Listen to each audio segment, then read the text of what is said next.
Few things make us more irritated than having to wait.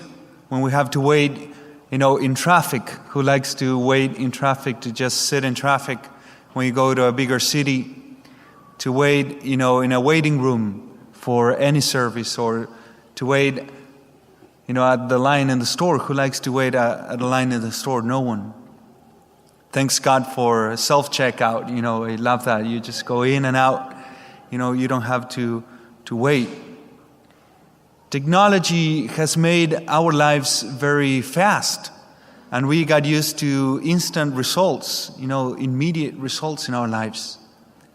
And I think that it has also made us more impatient, because we want things right now, and we are not willing to wait.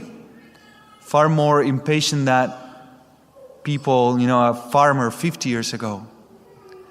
But we do know that waiting is an important part of life, an important part of character building. There are some things that we will only learn in our lives through patience and by waiting. And I want to suggest today that because we are more impatient with things and events and smaller things, as I just mentioned, we also become more impatient with others, with people around us. And we give into anger. At least I know I do. So I want us today to look at Jesus and his reaction in the gospel today. He receives his relatives and the scribes with two very unjust judgments about himself. They come with unfair complaints to Christ, and he sits down with them and takes with patience the time to explain to them. First, the relatives, they come to Christ and they pass judgment because he was doing many things. He's out of his mind, they say. And then the scribes, even worse. They call Jesus a possessed person. He's possessed. He's expelling demons in the name of the prince of demons. However, we see from Genesis, as we read in the first reading, after the first sin, the original sin, all the way to the gospel, where we see Jesus taking the time in patience to work with people, how patient God is. God is willing to roll up his sleeves and work with us because he knows where he wants to take us. He is patient.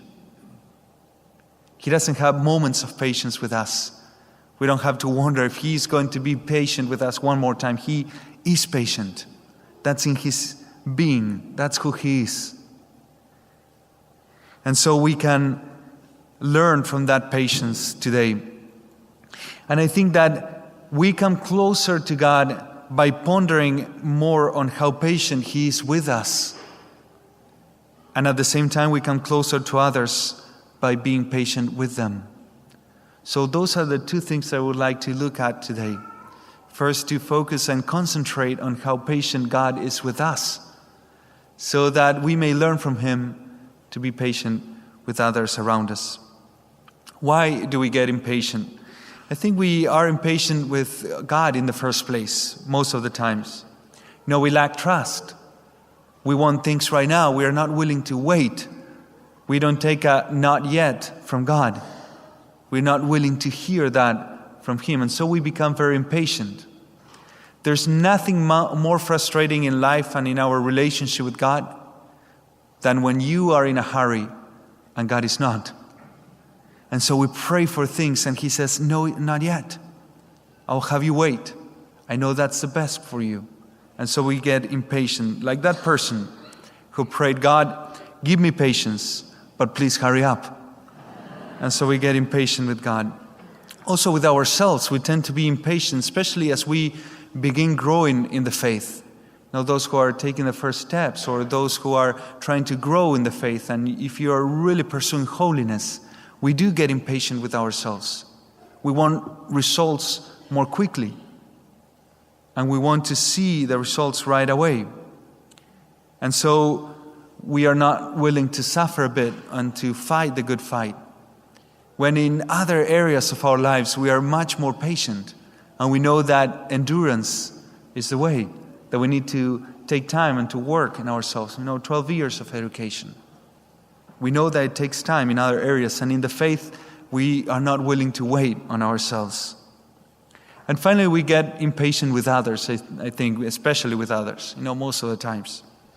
We are harsh, quick to anger, and demanding.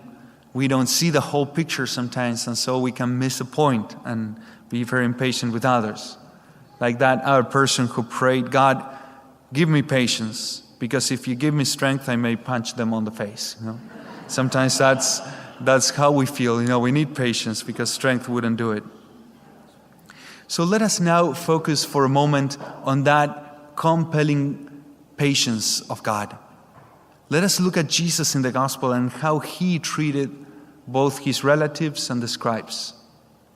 How he dealt with that situation, how patient he was, and how was his patience.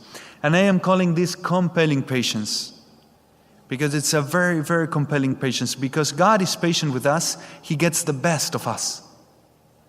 It's not the patience of someone who doesn't care at all, and so he says, yeah, do whatever you want, because he doesn't care. Or it's not the patience of someone who is over-compromising, someone who doesn't care, good or wrong, just do it your way. No. It's a compelling patience because he is patient and merciful and is willing to work with us. It's that he gets the best out of us. He works an amazing work of holiness in each of us. So how is his compelling patience? First of all, God is very patient because he looks at the goal. He has the goal in mind. He has the end line in his mind. And so he's not so focused on the situation at hand that loses focus of the where he wants to bring us. We see Jesus in the gospel today. He looks at the scribes and he looks at his relatives, and he knows where he wants to take them. He doesn't look only at where they're at right now, but he knows where he wants to take them. Missing the goal was usually the problem of the apostles. As you may remember in the multiplication of the loaves, they want to dismiss people. No, send them home. Send them home. It's too late. There is no food. But God, Jesus, in that moment is willing to work with them. The apostles in this moment, they want to rest. And so they lose, sight of where God wants to take each person. And that's why they become impatient. But not with God. He has the goal in mind. Jesus has the goal in mind. And that's also our Father's sight. When he sees us, he sees where he wants to take us. And so he's willing to do whatever he has to do, whatever time it takes to work with us so that we will make it there. He's willing to take us all the way to heaven. And so he wants to work with us. In the second place, God also looks and cares for the process. He doesn't want us to just make it there, barely make it into heaven. He cares for the process. Each step on the way is important for God. And he has something to teach us on the way. We know that one day the wait will end. One day we will be in heaven. And there will be no more suffering, no more pain, no more endurance, no more perseverance. We'll be there. That's what God made us for. We know that one day the wait will be over. But the only opportunity that we have to work on certain things is right now. This is the moment. And so if we start seeing all those situations as opportunities, there's something that God has to teach each one of us on the way. A saint had this phrase. He said, "Don't say that person gets on my nerves. Think that person sanctifies me."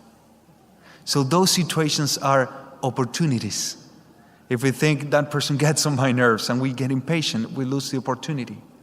But God has something to teach us at every step on the way. It is a process. Patience has a purpose. Patience purifies our motives. Patience strengthens our souls. And patience enlarges our capacity, enabling us to take more. And in the third place, God looks at the starting line. Where have we started? That is His standard. God will never compare us to someone else. Look at, how good this person is and look where you are. How come? He looks at our own starting line and He compares us with ourselves, with the place where we have started. And so He's able to see the progress. As Jesus, He saw His relatives, He saw the scribes, and He was able to look at them where they were at and to take them from there. So God has a standard, and that is our starting line and not the one of others. And so God is willing to work with us because He sees the progress in us. So looking now at our own lives, we can recognize that we become impatient with others because we lose vision many times, because we lose appreciation for others, and because we lose hope.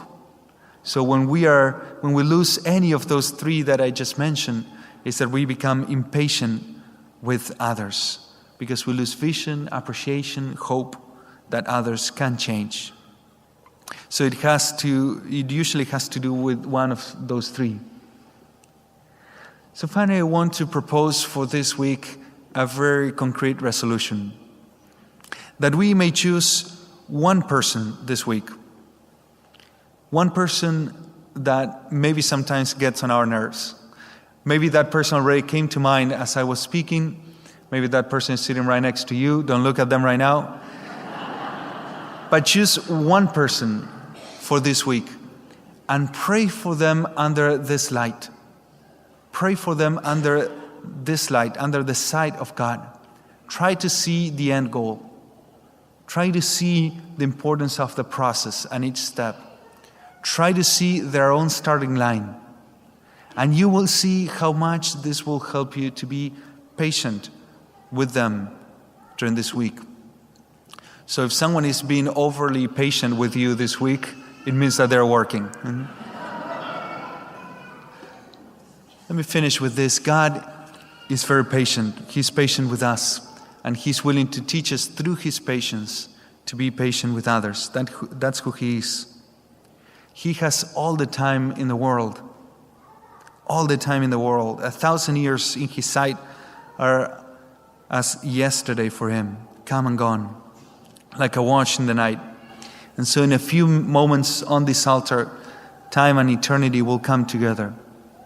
And so when we receive Christ in this morning, let us ask for that gift of patience, to receive that patience from God, to know deep in our hearts that He's willing to commit to us, that He has a compelling patience that will bring out holiness in us, so that we may also grow in our patience towards others.